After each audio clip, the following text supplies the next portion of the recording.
आज मैं आपको एक ऐसी सच्ची घटना की कहानी सुनाने जा रहा हूँ जिसके बारे में सुनकर आप सोच भी नहीं सकते कि क्या ऐसा कुछ भी हो सकता है। कुमारी इंदु नाम की केरल की एक लड़की की शादी थी, लेकिन दोस्तों शादी से कुछ समय पहले ही ये लड़की गायब हो जाती है और इसके बाद इस लड़की के साथ ट्रेन में इतना भयानक कांड हो जाता है जिसके बारे में जानकर आपकी भी रूह कांप जाएगी। तो आप इस पूरी कहानी को ध्यान से जरूर सुनिएगा और आखिर तक मेरे साथ बने रहिएगा। नमस्कार दोस्तों, और आप देख रहे हैं अनोखी वारदात की एक नई कहानी। अगर आप चैनल पर पहली बार आए हो तो चैनल को अभी सब्सक्राइब कर लीजिएगा और कमेंट बॉक्स में अपनी बात जरूर लिखिएगा। इस कहानी की शुरुआत होती है केरल के तिरुवनंतपुरम से, जहां NITC इंस्टीट्यूट में 2012 में 25 साल की एक लड़की रिसर्च स्कॉलर पढ़ने के लिए आती है, जिसका नाम था कुमारी इंदु, जो दिखने में बेहद ही खूबसूरत होने के साथ साथ पढ़ाई में भी बेहद होशियार लड़की थी। अब इंदु इस कॉलेज में पढ़ने के लिए आ जाती है, लेकिन वो इस कॉलेज की नई स्टूडेंट थी, तो कॉलेज में उसके ज्यादा दोस्त नहीं थे। वह इसी इंस्टीट्यूट में अपनी क्लास लगाती और बस अपनी पढ़ाई में मस्त रहती। अब इसी दौरान कुमारी इंदु की मुलाकात होती है इसी इंस्टीट्यूट में SSM के पद पर जॉब कर रहे एक लड़के से, जिसका नाम था सुभाष, जो उम्र में इंदु से थोड़ा बड़ा था। अब दोनों की मुलाकात होती है तो सुभाष इंदु को जानने लगा था और इंदु भी अब किसी प्रोजेक्ट या पढ़ाई के सिलसिले में सुभाष से अक्सर मिलने लगी थी और सुभाष भी इंदु की खूब मदद किया करता था। धीरे धीरे दोनों की मुलाकातें बढ़ती गई और अब दोनों दोस्त बन जाते हैं और धीरे धीरे दोनों की दोस्ती भी बढ़ने लगती है। अब इंदु और सुभाष अक्सर इस कॉलेज में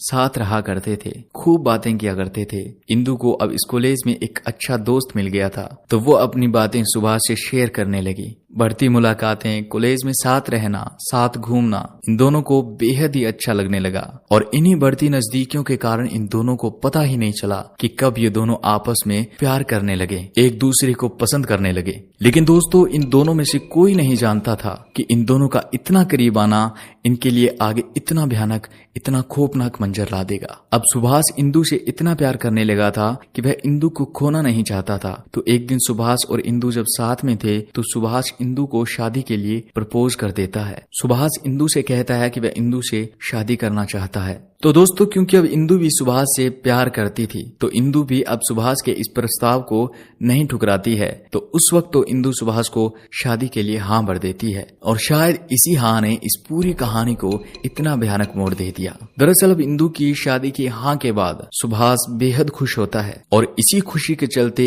एक दिन 24 अप्रैल 2012 को सुभाष तिरुवनंतपुरम से कोझिकोड के लिए अपनी और इंदु की 2 ट्रेन की टिकट बुक करवा देता है। और दोस्तों सुभाष ने तिरुवनंतपुरम से कोझिकोड के लिए इसलिए टिकट बुक करवाई थी क्योंकि वे कोझिकोड पहुंचकर इंदु के साथ शादी करना चाहता था और इसके लिए सुभाष ने पूरी तैयारी कर रखी थी और शादी के लिए बुकिंग भी करवा रखी थी। लेकिन दोस्तों इंदु को इस बात की भनक तक नहीं थी कि सुभाष ने इतना कुछ सोच रखा है, क्योंकि सुभाष ने ये बात इंदु से सीक्रेट रखी थी। वह इंदु को शादी का सरप्राइज देना चाहता था। और दोस्तों इसके अलावा सुभाष ने कोझिकोड से सिक्किम की भी टिकट बुक करवा रखी थी ताकि वो दोनों कोझिकोड शादी करके वहीं से सिक्किम अपने हनीमून के लिए निकल जाएं। लेकिन उसने ये बात इंदु से छिपा रखी थी और वह इंदु से बस इतना कहता है कि तुम और मैं घूमने के लिए कोझिकोड जा रहे हैं। और इंदु भी सुभाष के साथ सफर करने पहले भी बहुत बार जा चुकी थी, तो इंदु इस जर्नी के लिए तैयार हो जाती है। लेकिन दोस्तों तभी कुछ ऐसा होता है जिसकी सुभाष ने कभी कल्पना भी नहीं की होगी। दरअसल 24 अप्रैल 2012 को, उसी दिन जिस दिन सुभाष ने टिकट बुक करवाई थी, उसी दिन शाम को सुभाष के घर पहुंचते हैं इंदु के मम्मी पापा,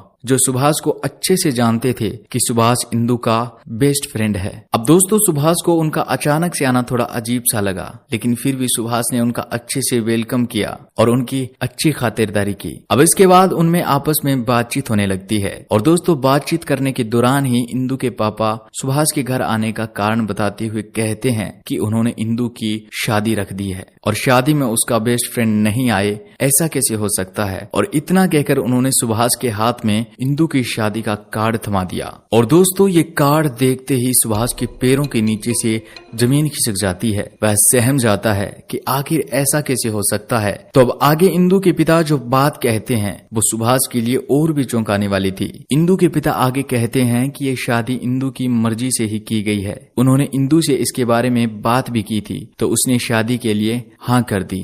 अब इतना कहकर इंदु के मम्मी पापा वहां से चले जाते हैं। और दोस्तों इस बात की खबर इंदु को नहीं थी कि उसके मम्मी पापा सुभाष को उसकी शादी का कार्ड देने उसके घर गए हैं। शायद अगर इंदु को ये बात पता होती तो वो उन्हें वहां जाने से रोक लेती और ट्रेन में इतना भयानक कांड न हो पाता। अब दोस्तों इधर सुभाष के मन में एक ही बात चल रही थी कि आखिर क्यों इंदु ने उसे अपने रिश्ते, अपनी शादी के बारे में नहीं बताया। कहाँ सुभाष ने इंदु के साथ अपनी शादी का रजिस्ट्रेशन करवा रखा था, यहाँ तक हनीमून की टिकट भी बुक करवा रखी थी, और कहाँ वह इंदु की शादी का कार्ड हाथ में पकड़े खड़ा था। ये बात सुभाष को अंदर ही अंदर खाई जा रही थी। उसके मन में इंदु के प्रति गुस्सा भी था कि बात इतनी आगे बढ़ गई, लेकिन इंदु ने कभी जिक्र तक नहीं किया। लेकिन अब भी सुभाष सोचता है कि इंदु के घर वाले कास्ट में ज्यादा विश्वास रखते हैं, तो शायद इंदु ने घर वालों के दबाव में आकर इस शादी के लिए हाँ किया होगा। उसके मन में अब भी ये था कि उसे एक बार फिर से इंदु से इस बारे में बात करनी चाहिए। तो सुभाष इस ट्रिप को कैंसिल नहीं करता है और अगले ही दिन यानी कि 25 अप्रैल 2012 को इंदु और सुभाष प्लान के मुताबिक दोनों तिरुवनंतपुरम रेलवे स्टेशन पर मिलते हैं और वहां से कोझिकोड के लिए ट्रेन पकड़ते हैं। अब दोनों ट्रेन में बैठ जाते हैं और ट्रेन तिरुवनंतपुरम से रवाना हो जाती है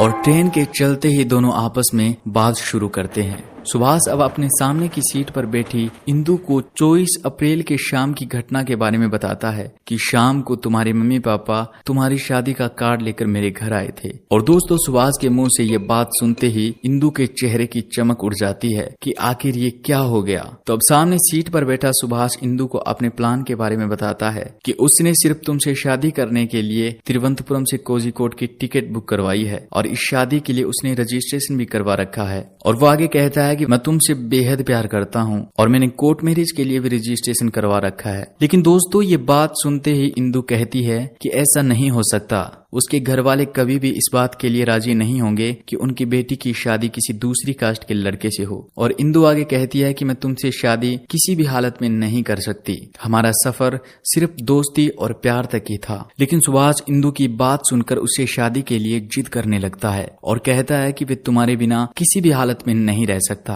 अब यह सुनकर इंदु को भी गुस्सा आ जाता है और वह उसके सामने की सीट पर बैठी जोर जोर से चिल्लाने लगती है। और जब ये दोनों बहसबाजी कर रहे थे तो उसी ट्रेन के डिब्बे में इनके पास बैठे लोग इनको एक नजर से देखे जा रहे थे। लेकिन दोनों की बहस बढ़ती गई तो सुभाष इंदु को टोकते हुए कहता है कि सभी लोग उनकी बातें सुन रहे हैं तो उन्हें साइड में जाकर आराम से बात करनी चाहिए। तो अब इंदु और सुभाष अपनी सीट से खड़े होकर गैलरी से होते हुए उस डिब्बे के गेट के पास आ जाते हैं और बात करने लगते हैं। और दोस्तों उस वक्त लगभग रात के 2 बज रहे थे तो उस गेट के पास इन दोनों के अलावा और कोई भी नहीं था। और इंदु उस वक्त गेट के बिल्कुल पास खड़ी थी और सुभाष जस्ट उसके सामने खड़ा था। तो अब सुभाष आखिरी बारी इंदु से पूछता है कि क्या वह उससे शादी करेगी। तो अब इंदु से मना करती हुई कहती है कि वह अपने घर वालों के खिलाफ नहीं जा सकती, उसने खुद भी इस शादी के लिए हामी भरी है, तो वह उसी लड़के से शादी करेगी जिसे उसके मम्मी पापा ने पसंद किया है। और दोस्तों इंदु की ये बात सुभाष को खटक जाती है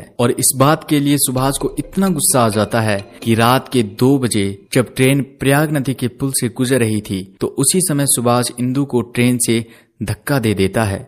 और जैसे इंदु ट्रेन से नीचे गिरती है तो उसका सिर सीधे उस पुल की पाइप से टकराता है और इंदु सीधे पाइप से टकराकर नीचे पानी में गिर जाती है। अब दोस्तों पल भर के गुस्से ने सुभाष से इतना बड़ा कांड करवा दिया। अब सुभाष भी सहम जाता है और वह 12 किलोमीटर आगे आने वाले स्टेशन पर उतर जाता है और वापस अपने घर चला जाता है। और इधर जब इंदु के पापा सुबह इंदु को कॉल लगाते हैं तो उसका फोन स्विच ऑफ आता है। अब उन्हें भी इस बात का पता नहीं था कि कल रात इंदु सुभाष के साथ थी। फिर भी वो एक बार सुभाष से पूछते हैं कि इंदु का फोन स्विच ऑफ आ रहा है, वह कहाँ है, क्योंकि उन्हें शादी के पहले होने वाली रस्में पूरी करनी थी। तो अब आगे सुभाष घर वालों से कहता है कि वह नहीं जानता कि इंदु कहाँ है। उसने भी इंदु को कॉल किया लेकिन उसका फोन ऑफ आ रहा था। अब इंदु के घर वाले, इंदु के पापा इंदु की तलाश में लगे पड़े थे और इसी दौरान 2 दिन बीत जाते हैं और इस बीच उन्होंने पुलिस स्टेशन में इंदु की गुमशुदगी की रिपोर्ट भी करवा दी थी। तभी दोस्तों 2 दिन बीत जाने के बाद उस नदी में उस पुल के किनारे मजदूर रेत निकाल रहे थे तो उन्हें एक लड़की की लाश मिलती है जिसका पीछे से सिर फटा हुआ था।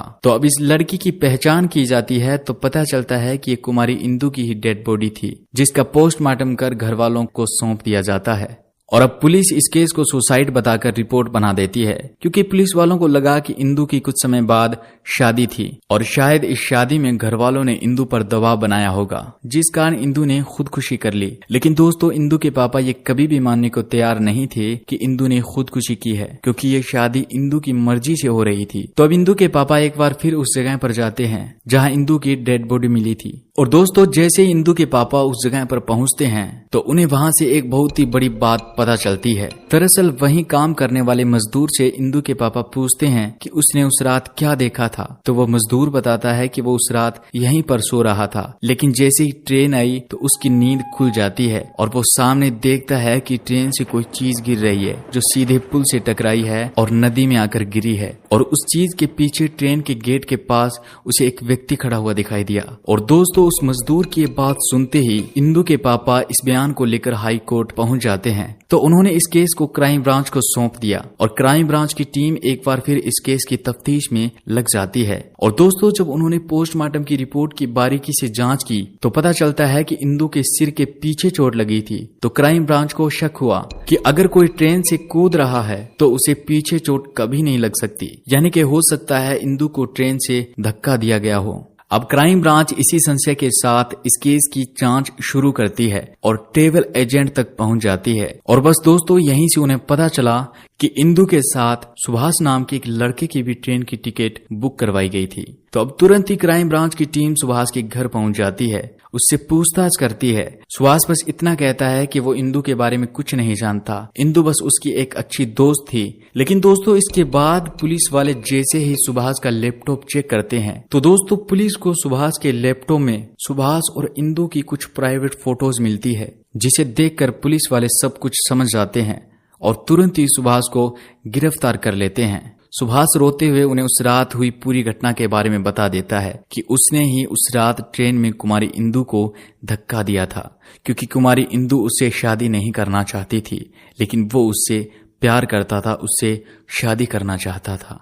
लेकिन सुभाष की जिद ने मम्मी पापा की एक प्यारी सी बच्ची को उनसे छीन लिया, जो अपने और अपने मम्मी पापा के सपने पूरे करने यहाँ पर पढ़ने आई थी, लेकिन वापस और उसकी लाश ही पहुंची थी, और वो भी उसकी शादी के महज कुछ दिन पहले। और दोस्तों, इस बच्ची के साथ गलत करने वाला यानी कि सुभाष आज जेल की सलाखों के पीछे अपनी जिंदगी काट रहा है। तो दोस्तों, ये थी आज की हमारी सच्ची वारदात, जिससे आप कुछ सीखने की कोशिश जरूर कीजिएगा कि कैसे अपने बच्चों और खुद को ऐसी हालत आने से पहले ही सतर्क कर लें। मिलता हूँ ऐसी एक नई कहानी के साथ, नई वारदात के साथ। तब तक के लिए आप अपना ख्याल रखिएगा और हमारे साथ जुड़ने के साथ कमेंट बॉक्स में इस कहानी के बारे में अपनी बात जरूर लिखिएगा। धन्यवाद।